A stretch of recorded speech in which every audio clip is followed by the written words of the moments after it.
I'd run, 4 or 5 miles. The last mile, there's this large, dark stretch that there's no street lights or anything like that. And as a young kid, trying to get through that darkness, what I would do would be to count down from 100 down to 0 as I was running into basically the last half mile of the run. And just countless nights of doing that, what I would think about was that once I got to 0, it was game on. It was when I'm going to surge and just exhaust any energy that I had left.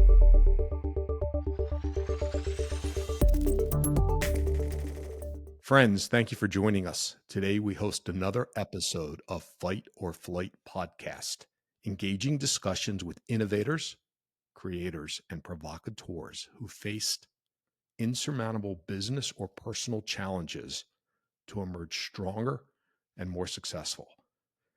These discussions dive into their lessons learned, the trials and tribulations of the unknown, be that faith, optimism, uncertainty, or another divine force.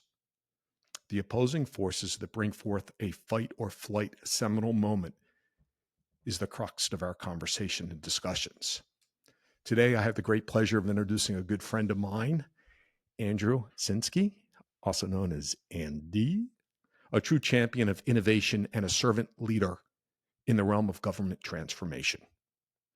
With over 25 years of experience spanning various crucial roles within the federal sector, Andy has honed a unique blend of technical expertise and strategic vision. From his roots as a Marine Corps officer to his pivotal roles in consulting, Andrew has consistently pushed boundaries to enhance efficiency, transparency, and operating excellence in the government sector. Armed with a Master of Science in Government Information Leadership and a computer science degree, he is the driving force behind the integration of cutting-edge tech and data analytics to empower public sector employees. As the founder of Oxbow, Andy envisions a future where genuine partnerships between the government and industry drive progressive change and tackle challenges head-on. Get ready to be inspired, friends. His relentless pursuit of excellence and his unwavering dedication to transforming the landscape of public service is precedent-setting.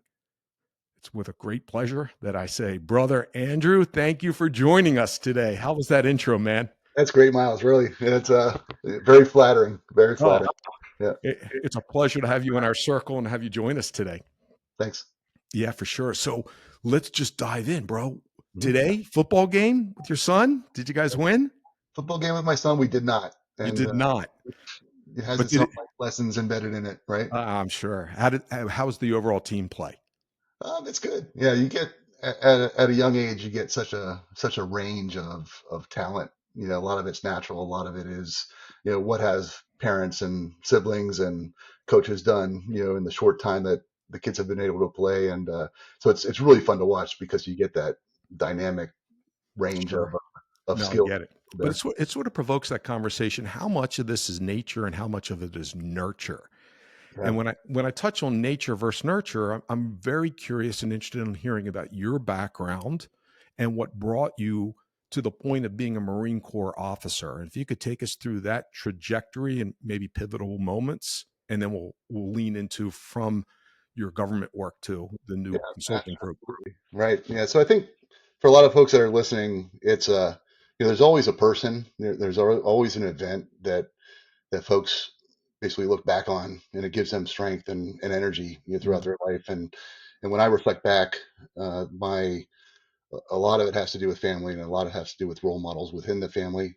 My grandfather was a coal miner out of Shamokin, Pennsylvania, who went through the Civilian Conservation Corps after the Great Depression and then into World War II, Wow. and then ultimately became a carpenter in a steel mill in central Pennsylvania, and spent a lot of summers, up with him and just listening to him, listening to his stories. What I took from him was you really got to appreciate the small stuff. Something as simple as, a tomato and an onion sandwich from his garden, on white bread with salt and pepper. I mean, something that basic, Wow. is something that I look back and just crave. So when you think about, all the things that are available to us, nowadays, sometimes you got to just remember back to just how good it is at the basic level, right? And so, a lot of time with him, a lot of mentorship, and my father was the oldest of his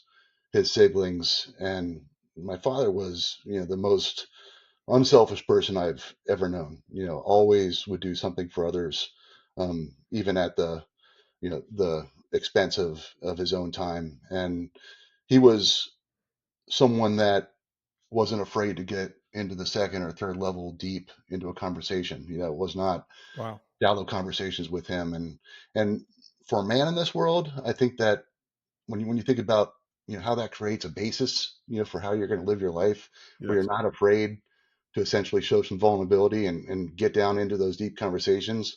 I look back and I just feel like that kind of created a bedrock for me as far as where I wanted to go after that. And um, so in my younger years, I mean, I was a tall, lanky kid, but I was drawn to contact sport, football, wrestling, and I knew that I wasn't just from the the nature and nurturing comment that you had.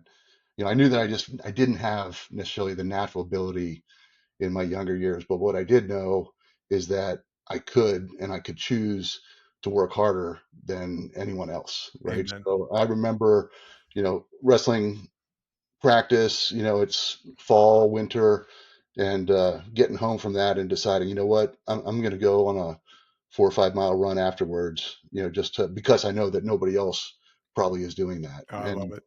there was a certain point on that where, I'd run, 4 or 5 miles. The last mile, there's this large, dark stretch that there's no street lights or anything like that. And as a young kid, trying to get through that darkness, what I would do would be to count down from 100 down to zero as I was running into basically the last half mile of the run.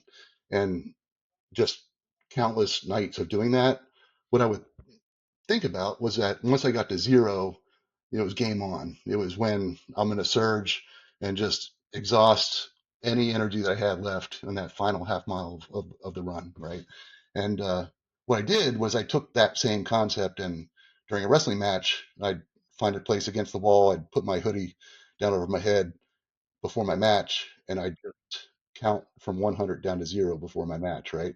And it was interesting how that that same type of turning your body on to get ready to go, you could just mentally do that on a countdown, open your eyes and just ready to give everything you have, out on the mat when you're done with that countdown. And I found that, when times are tough, throughout my life, I'll definitely tell you that, I've counted down from 100 down to zero just to reset and focus and get ready for the next challenge that's out there.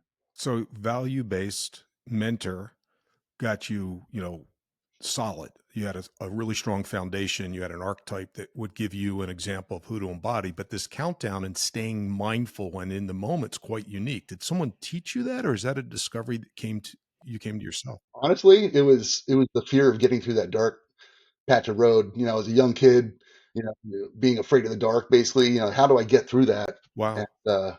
and not get scared, right? And I found that focusing on something to do that, it made me get through the dark patches. And obviously, there's correlation to Yes. how you live life. Yeah. So hold up for a minute. I have a question about that. So when you're focusing on that, part of the focusing is staying intent on the outcome, but part of it's also pushing away the distractions.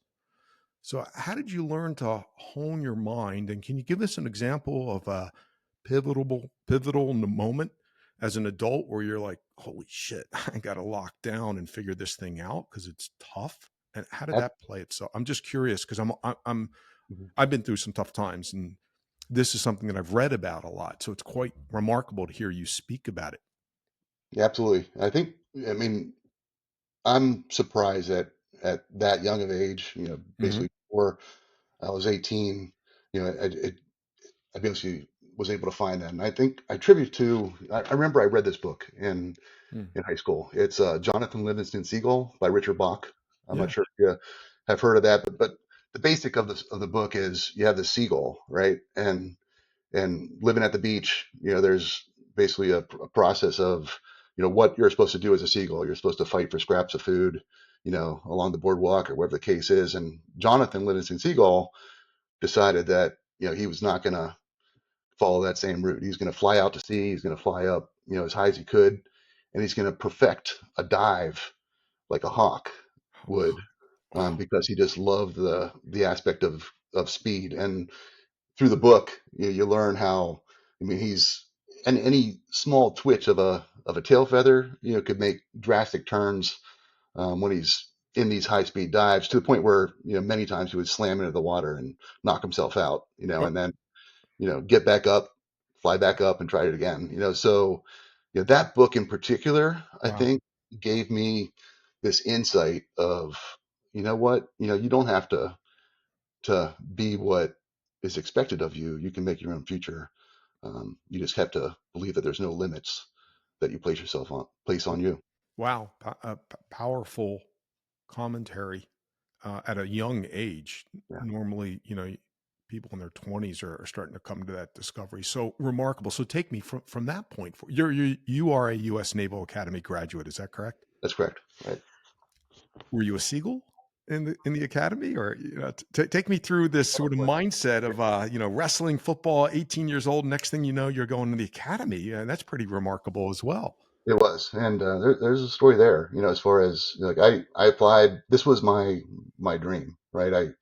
I've my uncle went there, played football back in 1978. I remember being 4 or 5 years old and traveling down there. So I knew where it was. I knew what it was, and it was always something that it was. I had the sweatshirt. Growing up, it was a place Of that I wanted to course. go, right? And but I applied, and I would class myself as just above average, right, in high school. And I applied, and guess what? I got the Dear John letter. I didn't get in, right, my first Oh, year.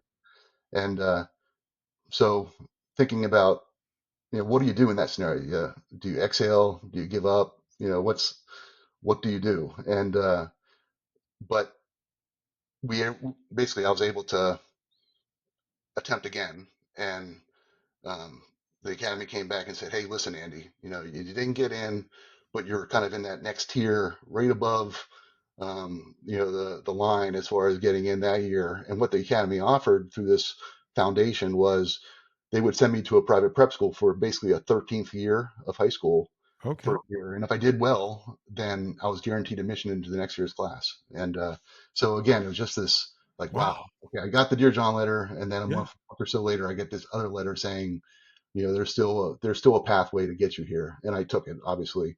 And so I spent a year at a private prep school in Princeton, New Jersey, uh, Yes. and then after that, reported on to the Naval Academy, and it was, I think that was something that it it made the journey to the academy that much better, right, and that much more important when I Mm. didn't get in the first time. And I remember those, you're a young kid, getting yelled at by the cadre of upperclassmen, during the first semester. And I remember looking up at the ceiling tiles in my room and thinking, wow, like all the freaking heroes that have come through this place. At one point they probably were looking at the same ceiling tiles I was, right? And Oh my God. I was just in awe that I was Sure. there, and but there's all kinds of traditions, at the academy, and I'll tell you what, I did my fair share of screwing around and getting in trouble. Usually it was good fun, but I spent a lot of time in trouble through those 4 years, just for doing stupid shit, right? And it's called, you're on um, That's hilarious. restriction, as they call it, where you can't leave the campus. You have to go through uniform inspections throughout the day. And I think at the end of the day, at the end of my time, I was only a few demerits away from getting kicked out administratively because I was in trouble so much. But one of my role models was John McCain, and Yeah.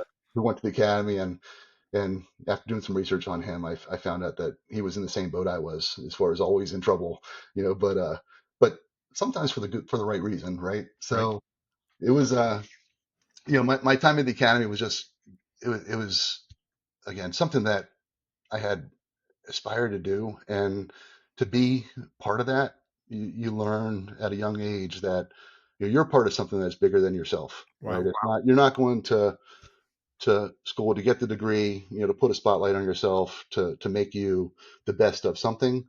You're entering the military from there, and especially when you go into the Marine Corps from the Naval Academy, that's where the servant leadership starts at a early age. Well, You're let's talk about that. Yeah, I'm super curious about that. So, in I'm not from the military. I've got family members that have been. Having shared that, a constant conversation or experience I have is how much is individual and how much is team. Mhm. And Absolutely. clearly, you're talking about servitude leadership, which is team oriented, not personal. So, what did you experience in the Marine Corps that was so focused on team? Because up to that point in time, mindfulness, getting through the dark times, persevering as a high schooler, that's individual accomplishment. Then now you're at the academy, rah, rah, you made it, awesomeness. And then boom, the real world, I'm assuming, not that the academy's not the real world, but not now it's like game on. Absolutely. Is Right. that a And fair assessment? absolutely right. So in the Marine Corps, about 85% of the Marines that are out there are enlisted Marines. 15 or so percent are officers. So when you're going in, I mean, you're basically on an island. Wherever you are, you're the leader, and you're the only officer kind of in a group of about 40 Marines that you're responsible for.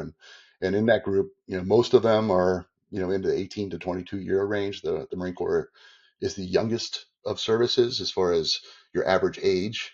The Marine Corps celebrates Marines coming in at a very young age, gives them a handshake and a slap on the back after 4 years, and sends them on their way. And those individuals will always be Marines for the rest of their lives, right? But they celebrate a young force. And so when I reported, into my first duty station, I had 40 or so Marines responsible for me. I had a senior Marine, enlisted Marine, that was 20 or so years of experience, and their job is basically to mentor me, right? Okay. And so Okay. you have this dynamic where, you know, you're.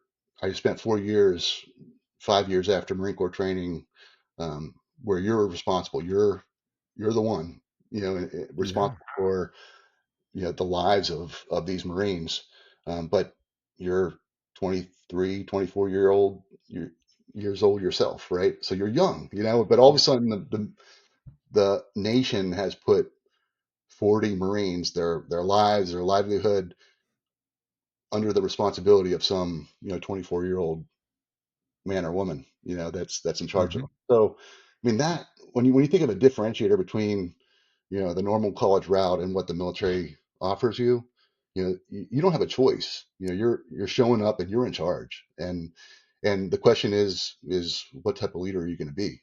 Wow. And so you reflect back on, you can be taught leadership. There's classes you can go through, but I think a lot of that goes way back to the core of your youth. And Values, I believe mentors. Yeah. that's that's definitely where I've pulled from. In addition to that, so my first boss was, this is late '90s.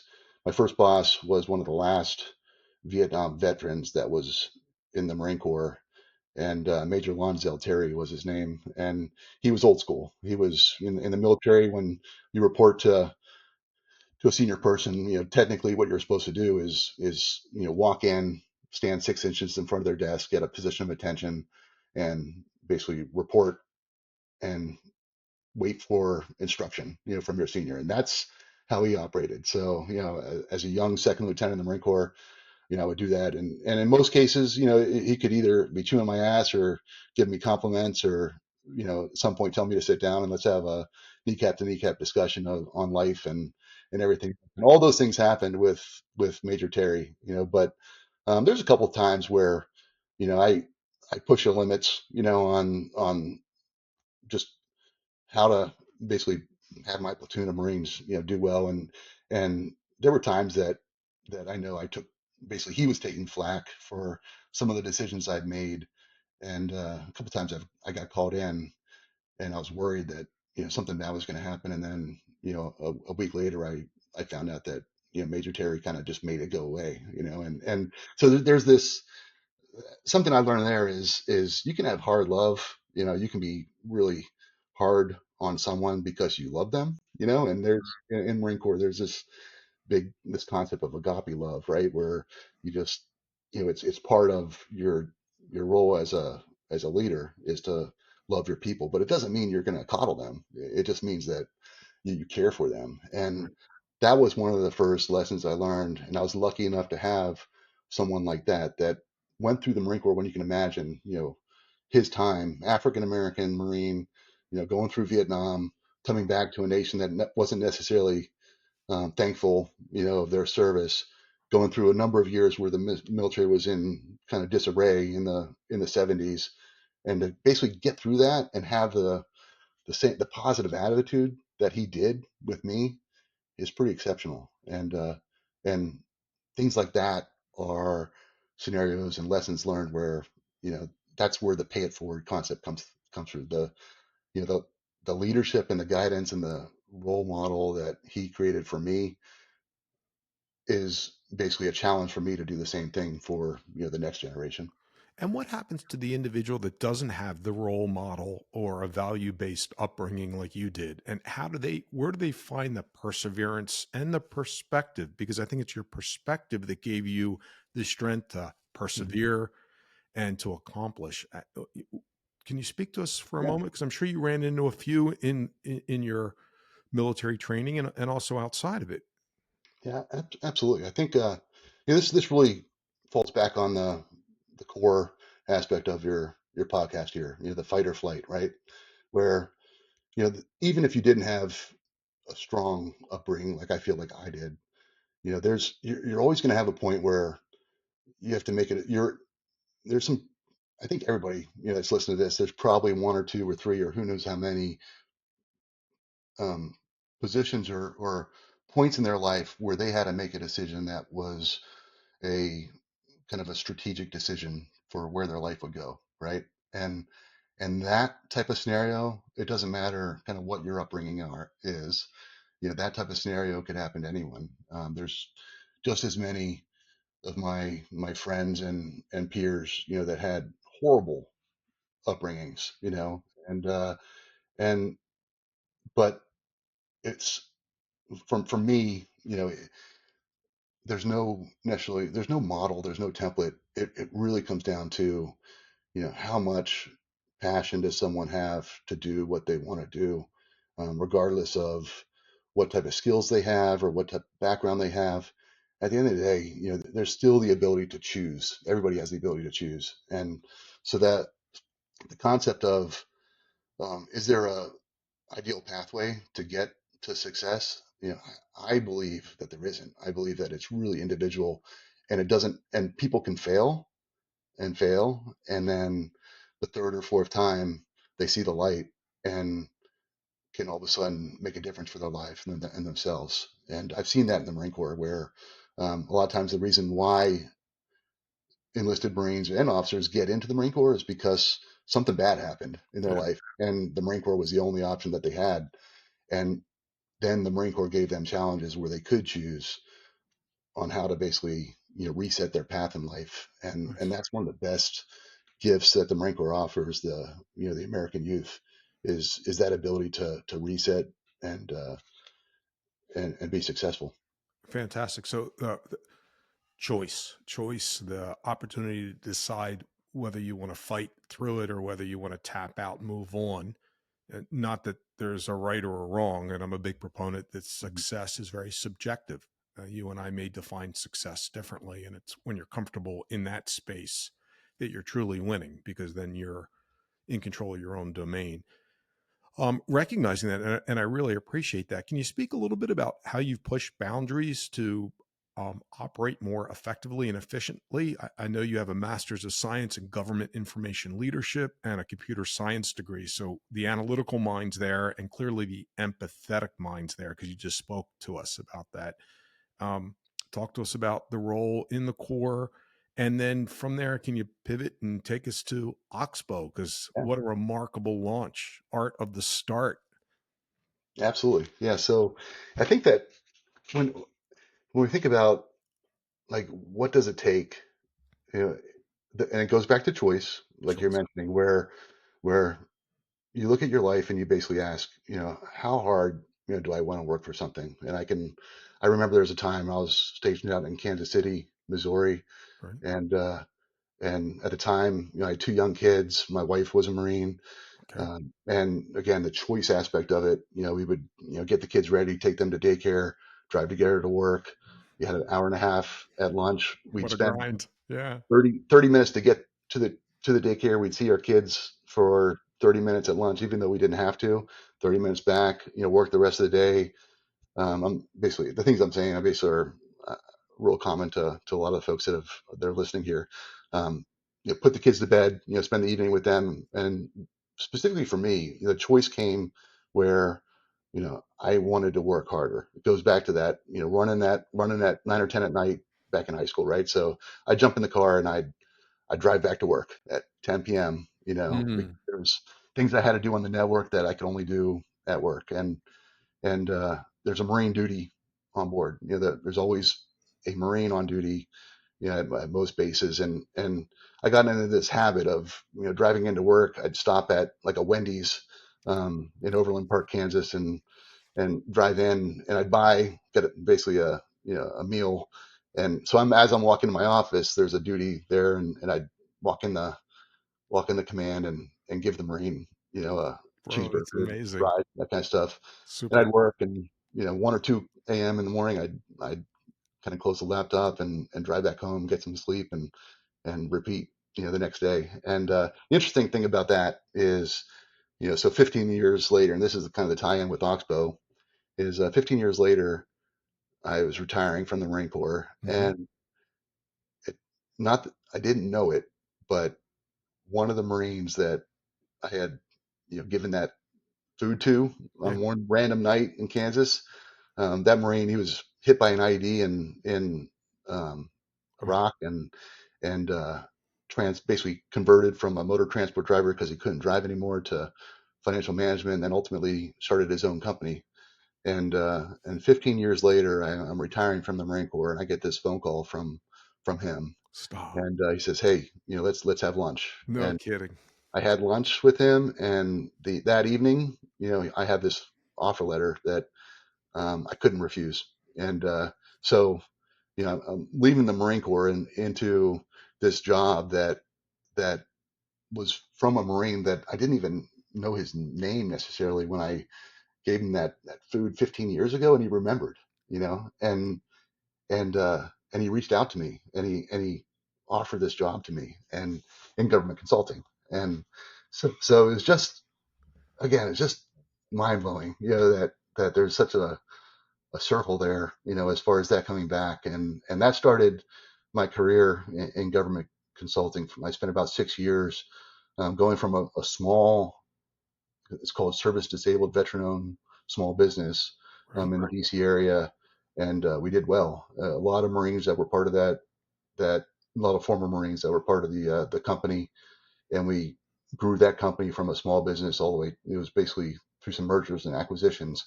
It became a large business, and Hmm. we're going basically toe to toe with the Deloittes and the Accentures of the world out Oh, there. wow. So in those 6 years, I think the biggest thing there, because I didn't know, the Marine Corps doesn't teach you business, right? Right. I took some classes from NYU Stern, at the Yes. school, and that really helped. But I attribute a lot of it to just raising your hand, just being curious and saying, I don't know this, but I want to, and I'm willing to put the hours in to learn it. And that's what I did for, the better part of 6 years. And that took me to a point where um, I was able to basically form Oxbow and independently try something on my own. And the best part about it was with Oxbow. I mean, again, I had the concept, I had the funding, I wanted to start, but obviously there's anxiety there. It's a huge step. Especially at a certain time of life. I'm definitely not an entrepreneur by heart. I'm not independently wealthy, right? So Right. so there's kind of this anxiety of, is this really the best choice? I could just settle and probably live a good life, where I was, but I wanted more. And, and, so about 3 months before I knew that I was going to start Oxbow, I was deciding, like, do I go in and talk to the leadership in my current company and tell them, what my plans are, or do I just wait and do the 2 weeks notice? Right. And I just couldn't it goes back to doing the right thing where, you know, I was at a position where, giving 2 weeks notice is just not enough time. Was not enough time, in my opinion, to effect a proper transfer of my duty. Hmm. So, about October of that year, I walk in and I know that I'm about to tell them, what my plans are. And in the back of my mind, I was thinking, I could be fired tomorrow, right? I could tell them that, and I could be terminated, Sure, afterwards, sure. but I knew the people, I believed in that I was doing the right thing, and it wasn't a surprise when I basically informed them of that, and they told me that this was the best Of opportunity course. They I've celebrated had. you, they celebrated the opportunity. I So, mean, I mean, it just made for a perfect transition. I had months congratulations. to get Oxbow finalized. I had months to basically train my replacement, and and that's it. Kind of goes back to believing in yourself. And if you're a good person, good things happen a lot of times, right? And that was my gut, that everything's gonna be all right. I'm gonna let them know this, and they're gonna support me, which is exactly what happened. You're so fortunate. I've been in business for myself and working for others, and I've bumped into leadership where that transparency and that moment of it's a seminal moment. It's like, I have stability and security. I got tenure here. I'm crushing it.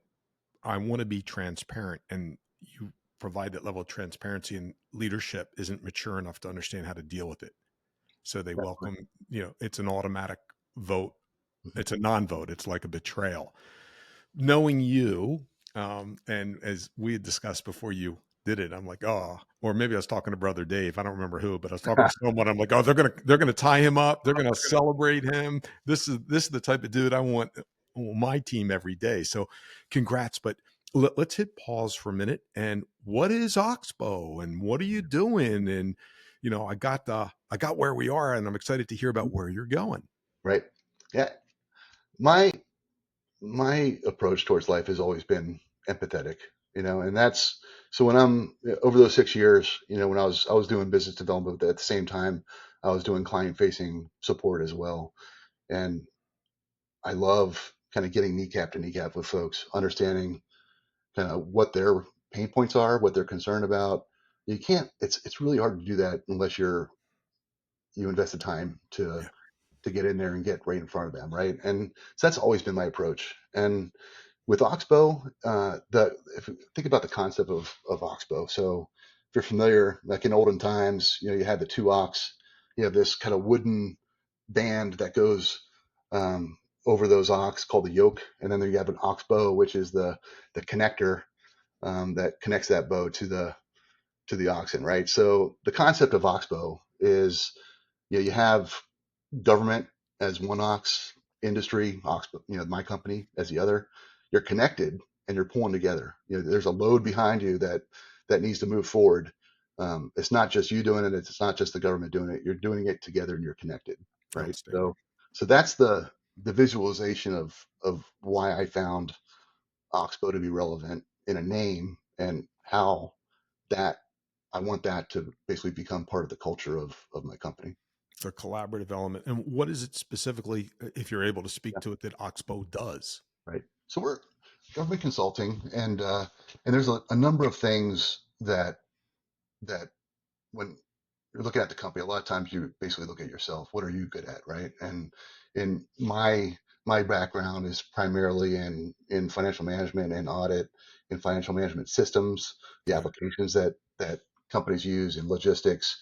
So there's definitely that's kind of where Oxbow is right now. We're supporting those type of capabilities. But where I want to go is specifically in the cybersecurity range and Yeah. support of the government. I see that being a market where the government is going to need help, and I believe that you know, there's the ability to grow talent, from the pool of either prior military or the academia or folks that have been doing it, basically pull that talent together to act as a surge or act as kind of an augmentation for all the different cybersecurity threats that are out there right now. And so I'm doubling down on that market, on that, basically doubling down on the talent that I'm hiring and the talent that I'm having communications with. And I think it goes back to the kneecap to kneecap piece, where what I've learned over the last couple of months is sometimes you need to jump in the car, even if it's a state away. Yes. If you have someone that you believe, you do the initial review of their resume, perhaps you talk to them on a Zoom call. If that's somebody that you want on your team, then I believe that there's a huge impact to jump in your car, drive a couple hours, have dinner with them someplace. It shows that you're all in on them, right? A lot of times, and I know this, you know, if somebody's interviewing for your company, they're interviewing you as well. Yes. If you do they want you to be their boss? Do they believe that you're going to take care of them, right? And I believe it's just little, going back to my grandfather, enjoy the little things, right? It's not a big deal to invest a couple hours to go find someone and let them know that you're the person that they want. And I know you can't, as the company grows, I probably won't be able to do that, for everybody, but I sure as heck can hire people that have the same mentality and can carry that on, for me, right? So the personal aspect of it, understanding who the people are, you know, everybody's a little bit different. Everybody has different needs. Understanding that on the front end Yeah. is something that's just going to make the company, make the employees that much happier. And again, when you think about where you pull that from, I take that way back to that Second Lieutenant Shinskie in charge of 40 Marines, where Well, I needed to know what their family problems were, what their career goals were, so I could try to enable those things for them. So it's definitely just a continuation of the career that I've had so far. a continuation of understanding that it's the relationship before the transaction. So Mhm. I appreciate that. I'm a big proponent that purpose before profit in business tends to lead those iconic brands to success versus those that just meander in this state of, hey, I'm a commodity, okay, whatever. That's a great point. So I really appreciate your approach to this, and it's given me a minute to pause. Tomorrow I'm driving out to Police Week. So Hmm. it's a 2 hour commute each way to help a buddy of mine that's got the merchandise out there. I'm not getting paid. I'm not getting gas reimbursed. And I'm like, it's a pain in the ass with traffic, but I'm doing it because I believe in him and I know that I can help him, whether I'm just unpacking or not. So what you're sharing with me is resonating quite loudly, like amen. Right. And more importantly, I mean, it's clear to me that your sense of excellence is value based. And so whether it's Duluth or McKinsey or whoever you're bumping up to, you're going to win. And I know a lot of people profess it, but your lineage, your heritage speaks differently. I also very much appreciate the small stuff. I find that, my latest experiences have been that people have been more interested in the results than the effort that it took to get those results. And I worked one job 80, 90 hours a week, and I was getting all these accolades, but no one took the time to sit with me and say, what are you doing to get here? And it was breaking me. I just could not sustain that level of contribution. And ultimately, I left, um, Hmm.